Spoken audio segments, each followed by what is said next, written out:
Hello everyone in CardioMinds channel and welcome to the second video on the guidelines of cardiovascular management of patients undergoing non-cardiac surgery, and today we are having an interesting topic regarding perioperative handling of antithrombotics.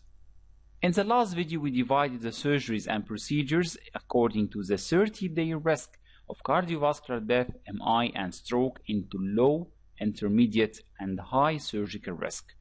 Today we are having another classification system according to the bleeding risk. We have procedures with minor bleeding risk like cataract, glaucoma, most of the dental procedures, endoscopy without biopsy or superficial surgeries. We have procedures with low bleeding risk in which it is infrequent or having low clinical impact like abdominal surgery, breast surgery, complex dental procedures, endoscopy with biopsy, some of the non-cataract ophthalmic surgery and small orthopedic surgeries. And we have procedures with high bleeding risk in which it is frequent or having significant clinical impact like liver biopsy, extensive cancer surgery, neurosurgical procedure, major orthopedic surgeries and vascular organ biopsy and other famous examples. But pay attention that any procedure involving spinal or epidural anesthesia have a very high risk of bleeding due to risk of epidural hematoma. That's why we need to pay much more attention to handling antithrombotics in this case. In our video today, we are going to discuss the perioperative handling of antiplatelets, then anticoagulants, and the perioperative thromboprophylaxis. Let's start with the antiplatelets. In this table, which is published in the 2022 guidelines this year, we have most of the criteria of the antiplatelets in this table, but we are going to focus on specific points. Aspirin is an oral irreversible inhibitor of COX-1 enzyme. Clopidogrel and prasugrel are oral irreversible P2Y12 inhibitors acting on the ADP receptors, while ticagrelor is also P2Y12 inhibitor, but it is reversible. Cangrelor is the same as ticagrelor regarding reversibility, but it is intravenous. Eptifibatide and tirofiban are glycoprotein 2p3A reversible inhibitors given intravenously. The aspirin reaches the maximal concentration after about half to 1 hour after the loading dose, while clopidogrel 2 hours after the 600 mg loading dose. Prasugrel and ticagrelor half an hour after the loading dose. Cangrelor, eptifibatide, and tirofiban reach the maximal concentration after a very short duration. All of the antiplatelets are active drugs except clopidogrel and prasugrel, which are prodrugs activated in the liver. Ticagrelor has slightly the longest plasma half-life, reaching about 6 to 12 hours. The aspirin persists in the circulation after the last dose for about 7 to 10 days. Clopidogrel also from 3 to 10 days, prasugrel from 7 to 10 days, and ticagrelor is slightly shorter for 3 to 5 days. This of course affects the duration in which we need to stop the antiplatelet before surgery. Cangrelor, eptifibatide, and tirofiban, we can stop them just few hours before the procedure. And of course, they are dependent on the kidney for their clearance, while the other antiplatelets are not recorded to be dependent on the renal elimination or having renal adjusted doses. There are some facts that we need to pay attention to. The frequency of major non-cardiac surgery in the first year after PCI is about 4%. This is not low percentage, mostly orthopedic, abdominal or vascular surgery, and the rate of MACE involving cardiac death, MI, and stent thrombosis ranges between 2 to 8% in PCI patients undergoing non-cardiac surgery, which is more than twofold increased risk compared with non-stented patients, and the prognosis of stent thrombosis appears to be worse than de novo coronary occlusion. But what are the risk factors for major adverse cardiac events after non-cardiac surgery? The first factor is the time from PCI to surgery, with the highest risk in the first months after PCI. Patients who had STEMI and primary PCI have higher risk than elective PCI patients. Premature interruption of dual antiplatelet therapy, lesion characteristics like eccentric lesion or ulcerative lesions, and of course urgent surgery have a higher risk for MACE than elective surgery. That's why an interdisciplinary risk assessment approach is needed between the cardiologist, surgeon, and anesthesiologist in order to assess the ischemic risk versus bleeding risk, and so taking a decision regarding when to stop antiplatelets or whether to continue them perioperatively. This diagram illustrates how to handle a patient on dual antiplatelet therapy scheduled for non-cardiac surgery. The first question we need to ask ourselves: does this patient have high bleeding risk due to the surgery itself or not? If the answer is no, so we can continue that perioperatively, but if the answer is yes, so we would ask the second question: is this patient is having high thrombotic risk or not, like PCI within less than 1 month, acute coronary syndrome within less than 3 months, or high risk of stent thrombosis? For example, patient who had stent thrombosis on adequate antiplatelet therapy, patient with ejection fraction less than 40, poorly controlled diabetes, severely impaired kidney function or hemodialysis, recent complex PCI like severely calcific lesion, left main intervention, CTO, bifurcational crush technique or bypass graft PCI, stent malposition or residual dissection after PCI. If the answer is yes, that this patient is having high bleeding risk and high thrombotic risk as well, so we would ask as a third question: is the surgery time sensitive, for example, cancer surgery? If the answer is no, so we can postpone this surgery, but if the answer is yes, so we would stop the antiplatelets and bridge with glycoprotein 2p3A inhibitors or cangrelor, as they have the advantage, as we mentioned before, that they are short-acting, giving intravenously, and we can stop them few hours before the surgery. But if the answer is no, that this patient is not having high thrombotic risk, but the surgery show high bleeding risk, so we would continue aspirin, but interrupt the P2Y12 inhibitor, ticagrelor to be stopped 3 to 5 days, clopidogrel 5 days, and prasugrel 7 days before the surgery, but to be restarted within 48 hours after surgery to minimize the risk of major adverse cardiac events. This is another diagram showing you when to interrupt P2Y12 inhibitor before elective non-cardiac surgery.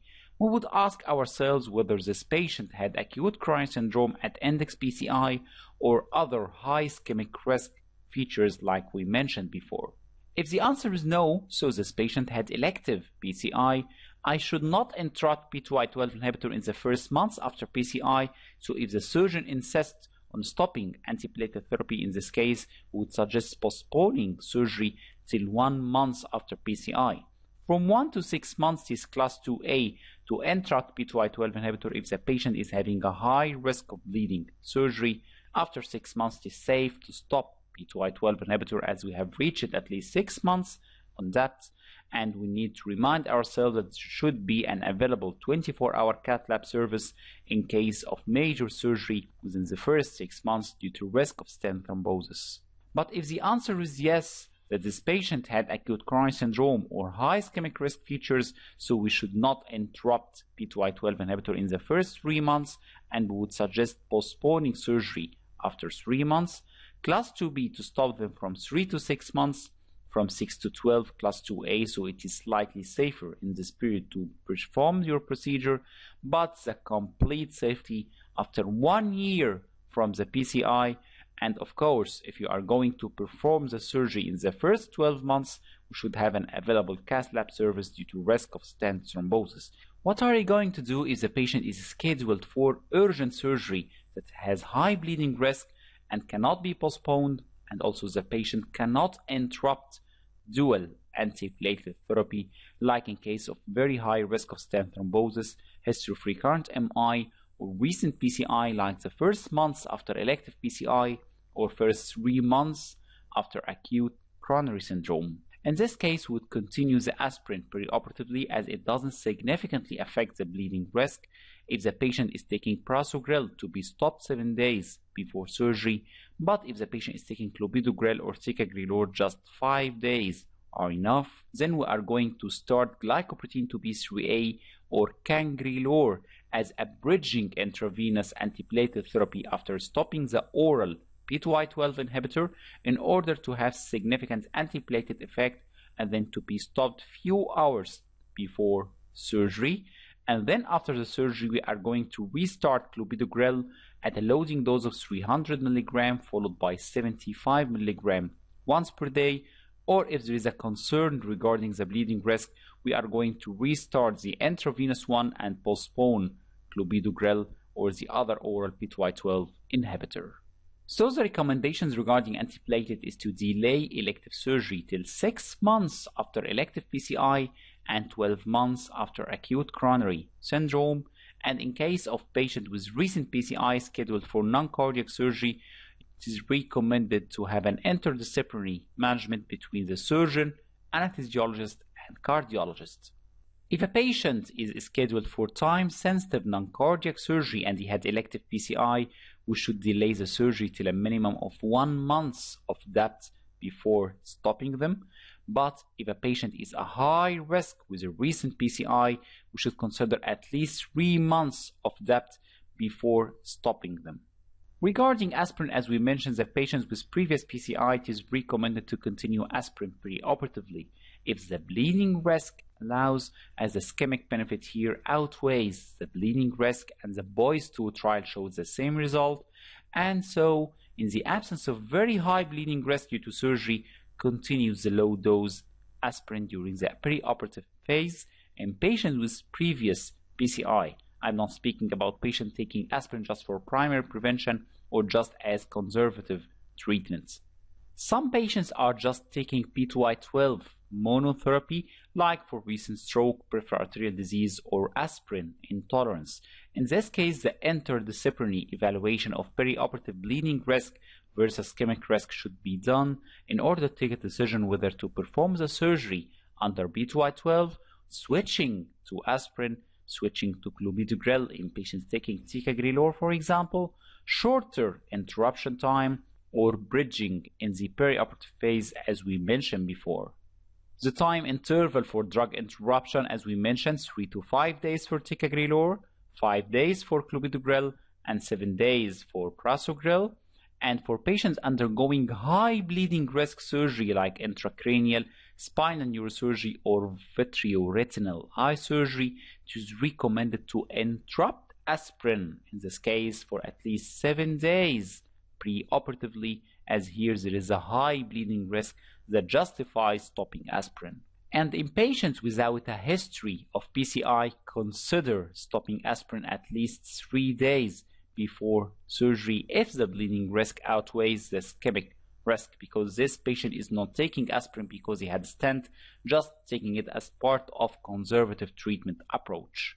And finally, you should restart the antiplatelets within 48 hours after surgery, but this is done according to the interdisciplinary risk assessment.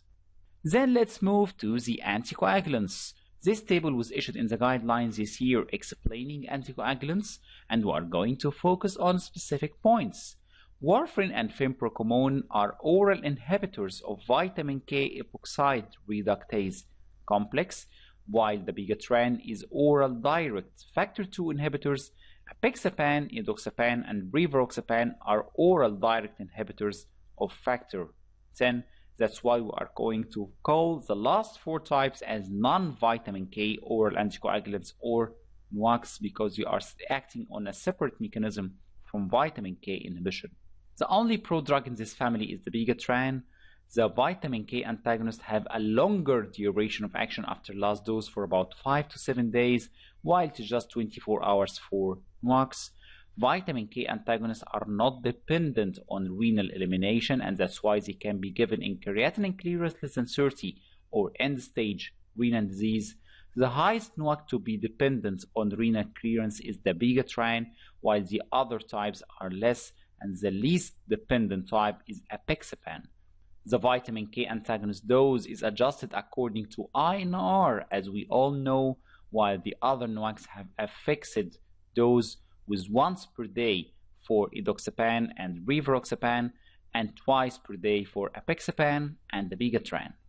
The risk of surgical bleeding in patients taking oral anticoagulants depends on procedure-related factors like the urgency of the procedure, bleeding risk itself of the procedure, and unfeasibility of mechanical compression like in case of lumbar puncture or liver biopsy, and patient-related factors like the age, history of bleeding complications, renal function, concomitant medication interfering with elimination of the anticoagulant, and comorbidities that may increase bleeding risk.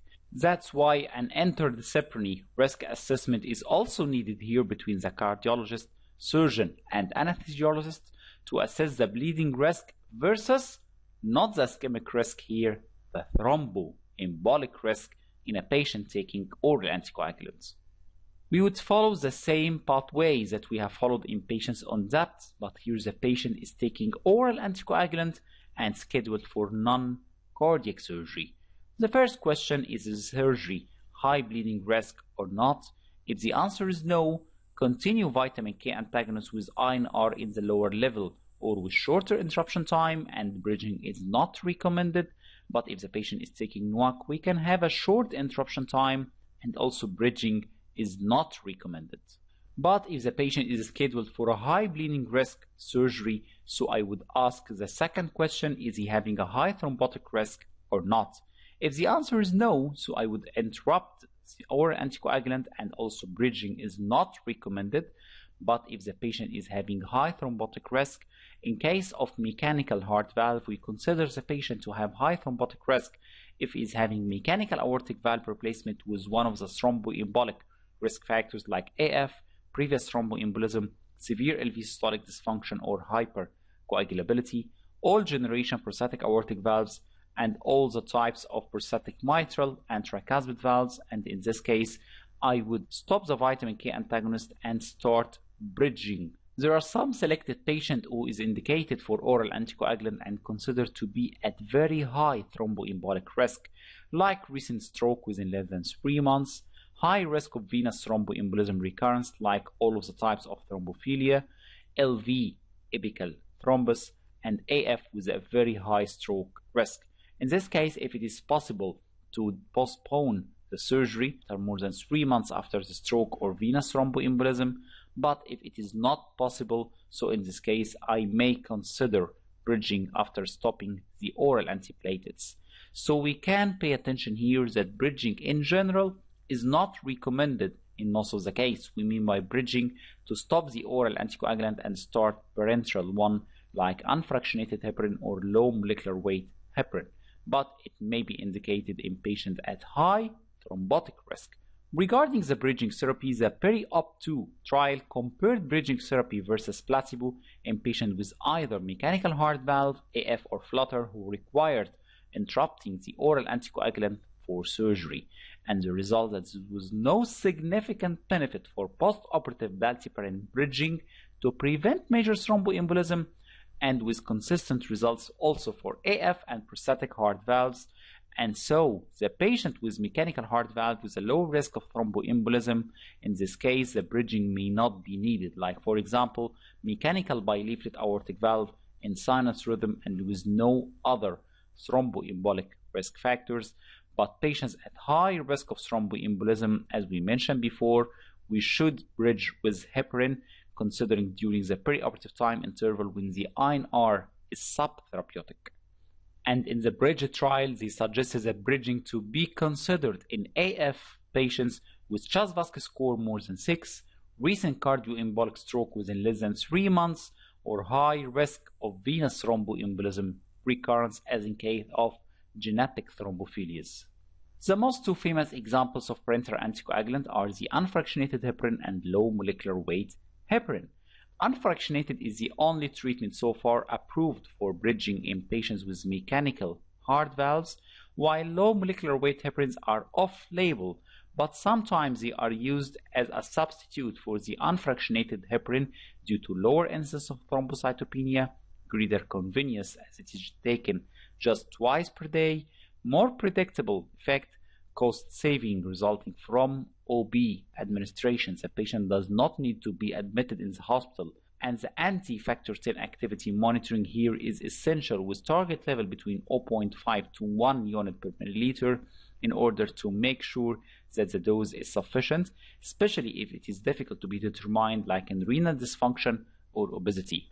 And in a meta-analysis of 9 studies of patients with mechanical heart valves showed no difference between low molecular weight heparin and unfractionated heparin in the risk of thromboembolic events or major bleeding events. Then when we are going to restart vitamin K antagonist, 12 to 24 hours after the surgery, if the bleeding is well controlled and the intestinal absorption has been re-established, to restart the maintenance dose that the patient was already taking before the surgery, plus a boosting dose of 50% for 2 days. For example, if the patient was taking 6 mg warfarin before surgery, so I would give him 6 mg as well, but in the first 2 days I may add another 3 mg of warfarin. And patients managed with bridging therapy should start low molecular weight or unfractionated heparin together with the vitamin K antagonist 24 hours after surgery, if also bleeding is well controlled till we reach the target INR. And patients with high bleeding risk, we may delay the therapeutic dose for 48 to 72 hours after achieving hemostasis. But what about NOACs when we are going to stop them before surgery? According to the risk of bleeding of the surgery and according to the renal function, as they are partially dependent on renal elimination to a variable degree. If the patient is having normal kidney function, so I would depend on just the risk of bleeding of the surgery itself to decide when to interrupt the NOAC. If the patient is scheduled for minor bleeding risk surgery and he is taking the Megatran or apixaban, which are taken twice per day, I would advise the patient to just skip the evening dose. But if he is taking rivaroxaban or redoxaban, he can continue it. But if the dose is taken in the evening, I would advise the patient to skip the evening dose in order to have at least 24 hours of interruption before the surgery and then restart it 6 hours or more after surgery. If the patient is scheduled for low bleeding risk surgery, so I would advise the patient to stop it 24 hours before surgery and then consider restarting NOACs in the evening after the surgery. But if the patient is scheduled for high bleeding risk surgery, I would advise the patient to avoid NOAC 2 days before surgery, and I would postpone starting them post-operatively to be restarted 2 to 3 days after surgery. But in case of patients having chronic kidney disease, in this case the duration of interruption may be longer according to the GFR. If a patient is scheduled for minor bleeding risk surgery, in this case we can perform the intervention at the NOAC trough level. For example, 12 hours after the last intake for twice daily regimen or 24 hours after the last intake of once daily regimen, and then resume the medication on the same day of surgery or latest next day. But if the patient is having low or high bleeding risk surgery, in this case the GFR should be measured to decide when to interrupt. In case of the Megatran, which is the highest one of them, dependent on renal elimination, if GFR more than 80. In case of low bleeding risk, just 24 hours is enough, but high bleeding risk, we need 48 hours of interruption, between 50 to less than 80, about 36 hours or 72 hours according to the risk of bleeding, from 30 to less than 50, 48 hours or up to 96 hours. We are speaking about 4 days in patient with creatinine clearance less than 50, scheduled for high bleeding risk, and of course below 30, the Megatran is not indicated.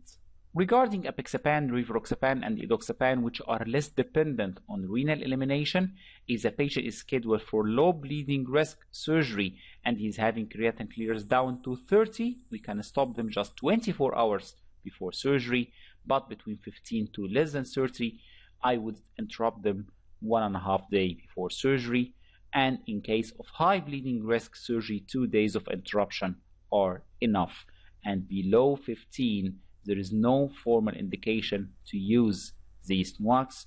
The only one that is approved in the American guidelines is apixaban to be used in less than 15, but in the European guidelines, no indication to use them. And as we mentioned, there is no rule for perioperative bridging with unfractionated or low molecular weight heparin.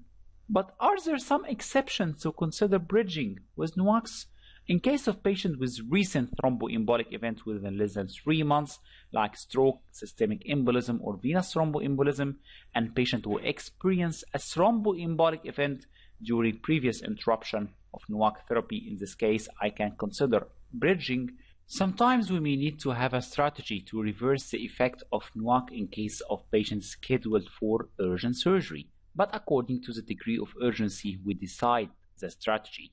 If the patient is scheduled for immediate or urgent surgery, in this case, we may need to have blood coagulation tests like PT, PTT, anti-factor 10 or diluted thromboenzyme, and if available, we may need to measure NOAC plasma level.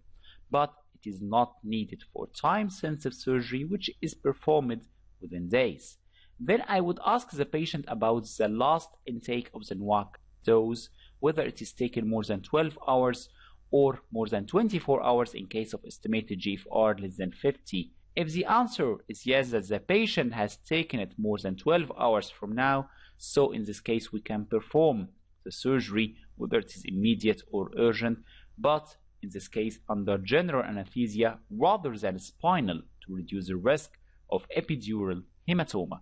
But if the answer is unfortunately no, with immediate surgery, we need to reverse the NOAC effect now depending on the risk of bleeding, like either Rituximab for dabigatran or andexanet alpha for factor 10 inhibitors, and in some cases if they are not available we can use prothrombin complex concentrate or the activated one if the specific agents are not available. In case of urgent surgery, we have the time to defer the surgery for 12 hours from the last dose intake, and then we check the coagulation panel. After this, with targeted hemostatic measures. In case of time-sensitive surgery, I have time to defer the surgery after the weaning of the NOAC effects. There are some factors that may result in elevated preoperative NOAC level, and so we may need to have longer interruption, like patients with recent thromboembolic events, creatinine clearance less than 50 ml per minute, standard NOAC dose if we compared it with a reduced dose, weight less than 70 kg, female sex, use of verapamil or amiodarone, which may increase the level of dabigatran and edoxapan, and use of diltiazem, which may increase the level of apixaban. So far, there is no evidence to modify the NOAC interruption time according to the residual plasma level, and safe plasma levels for NOACs so far are largely unknown. But no doubt that when NOACs are interrupted for more than 72 hours, we're speaking about 3 days, the likelihood of any residual NOAC plasma level is very low. So the interval for interrupting the anticoagulant that when urgent surgery is required is recommended to immediately interrupt NOAC. Of course, this is making sense. And in non-minor bleeding risk, so we are speaking about low or high bleeding risk, in patients taking NOAC, it is recommended to use an interruption regimen based on the type of NOAC, renal function, and bleeding risk, as we mentioned in the diagrams. If an urgent surgery is required, so specific coagulation test and assessing NOAC plasma level, if available, should be considered. And for interventions with a very high risk of bleeding, like spinal or epidural anesthesia, we should interrupt the NOAC for up to 5 half-lives, like 3 days for factor 10 inhibitors and 4 to 5 days for dabigatran, and then reinitiate after 24 hours. Idarucizumab should be considered in patients taking dabigatran, as it is a specific monoclonal antibody if the patient is requiring urgent surgery with intermediate to high bleeding risk, and when the specific reversal agents are unavailable, prothrombin complex concentrate, which is a specific agent for vitamin K antagonist, should be considered as it can reverse the NOAC effects. Andexanet alpha, which is a decoy receptor used to reverse the factor 10 inhibitors, also can be used in this case. But why isn't there a specific recommendation for it? The problem that it was tested only in patients with acute major bleeding under factor 10 inhibitors, but not in those requiring urgent surgery. So there are no specific recommendation for it, but of course it can be used in patients taking factor 10 inhibitors scheduled for urgent surgery with intermediate to high bleeding risk.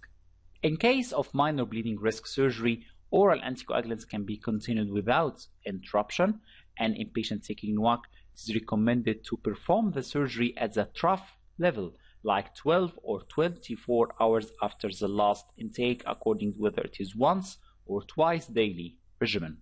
Regarding the bridging therapy, patients with mechanical prostatic valve, we consider bridging in a specific situation, like mechanical aortic valve replacement and one or more thromboembolic risk factors, all generation mechanical aortic valve, or mechanical mitral or tricuspid valve replacement.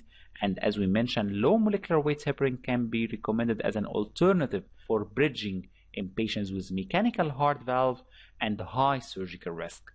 And the big no that bridging with oral anticoagulant is not recommended for patients at low or moderate thromboembolic risk, and the use of reduced dose NWAC to attenuate the risk of postoperative bleeding is not recommended and no evidence for this practice.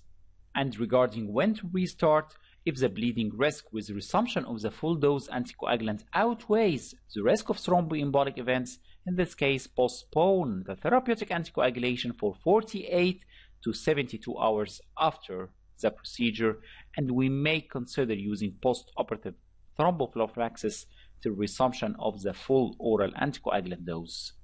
I know you are exhausted, of course, but this is the last topic in our video today: perioperative thromboprophylaxis. The Caprini risk score can be used to predict the risk of venous thromboembolism after surgery, and I have put a link for this risk calculator in the description below the video. And we can have a risk score whether it is low, moderate or high, and thromboprophylaxis should be initiated in case of moderate or high risk 12 hours before the surgery and continued post-operatively based on the individual risk assessment for bleeding.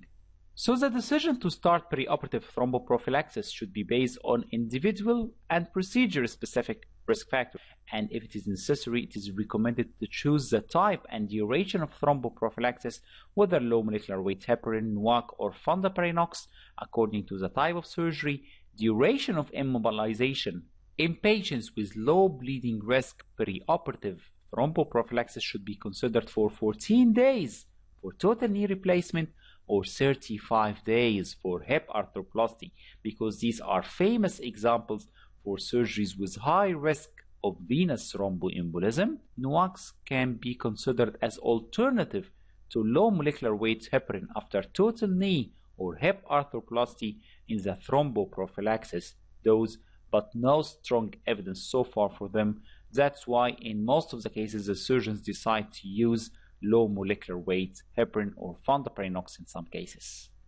So after this long and exhausting journey through the antiplatelets and anticoagulants, our take-home messages at the end of this video that interdisciplinary risk assessment is necessary to take a decision on handling antithrombotics perioperatively, whether to continue or interrupt, so it is not a one-man decision, and whenever possible, continue aspirin perioperatively, and bridging with parenteral anticoagulant is not a routine practice with oral anticoagulants except in high-risk patients for thromboembolic events. Thank you very much for watching this video, and wait next week for the third video in the preoperative guidelines.